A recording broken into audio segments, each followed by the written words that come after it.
Assalamualaikum warahmatullahi wabarakatuh. Selamat pagi, siang, sore, malam teman-teman semuanya. Sebelumnya aku mau menyapa nih kepada teman-teman pendengar podcast. Gimana nih kabar kalian? Semoga kalian tetap dalam keadaan sehat dan tetap dalam lindungan Allah Subhanahu wa taala. Nah, pada kali ini kita akan membahas mengenai bagaimana cara merintis suatu bisnis ketika kita sedang menjadi mahasiswa. Bersama saya Mariska Snapuspa Primalia.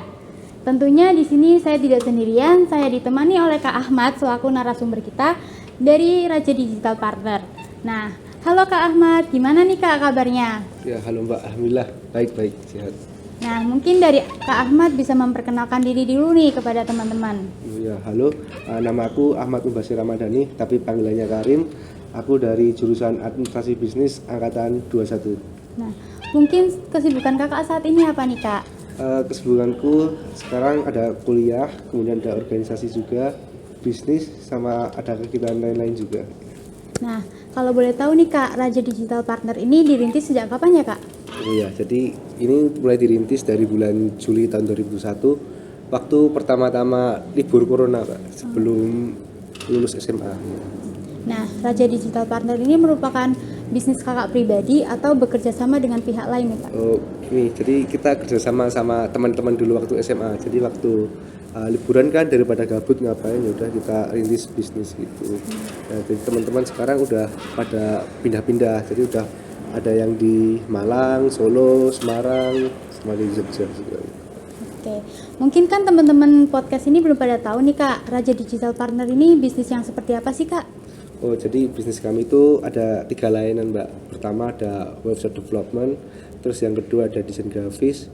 Yang ketiga ini baru banget kita kembangin kartu nama tapi dengan teknologi NFC. Jadi tinggal di tap di HP, nanti di HP itu langsung keluar semua identitas kita. Jadi kayak di kartu tol gitu, Mbak. Jadi langsung masuk semua data kita. Canggih juga ya Kak. Nah, mungkin dari Kakak ide awal untuk ngerintis karir ini, bisnis ini seperti apa nih Kak? Kalau ide awal itu kan dari temanku, Mbak. Jadi ceritanya aku tuh diajak, jadi bukan founder tapi termasuk owner juga. Nah, temanku kan yaitu ngajak, oh ini kita butuh tempat buat belajar daripada gabut liburan nggak ngapa-ngapain. Terus sama temanku bikin, terus aku waktu itu diajak juga, wah ya udah sekalian. Jadi ada yang bagian produksi, ada bagian keuangan, ada bagian marketing begitu.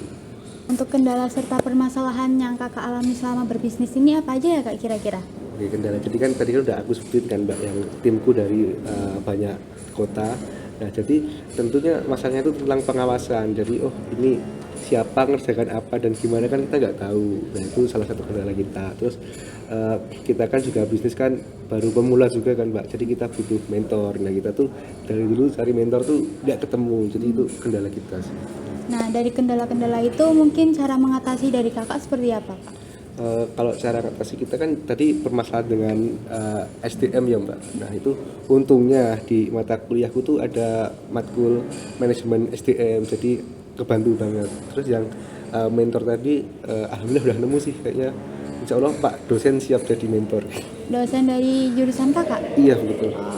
Nah, untuk pencapaian terbesar yang pernah Kakak alami ini seperti apa aja ya Kak? Oke, sebenarnya kalau untuk pencapaian aku juga bingung sih, Mbak, untuk gimana aja. Tapi kita tuh yang pertama tuh sempat dapat tawaran dari salah satu lembaga pendidikan teknologi. Jadi dia ngasih tawaran kalau kita cari SDM itu kita cukup hubungi dia. Jadi kita sih lulusan-lulusan terbaik seperti itu. Terus yang kedua tuh kita baru 2 minggu yang lalu tuh dapat di kontak dari NTT. Nah itu tanya ke kita, Mas. Dari Raja Digital menerima siswa PKL apa enggak ya, jadi kayaknya kita tuh dikira perusahaan gede kali ya.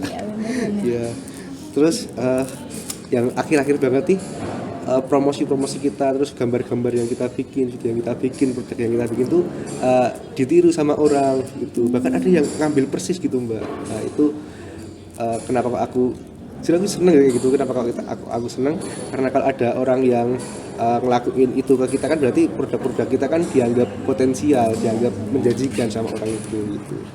Nah, Kakak kan merupakan mahasiswa juga nih Kak, sekaligus berbisnis. Cara Kakak untuk membagi waktunya itu bagaimana ya Kak?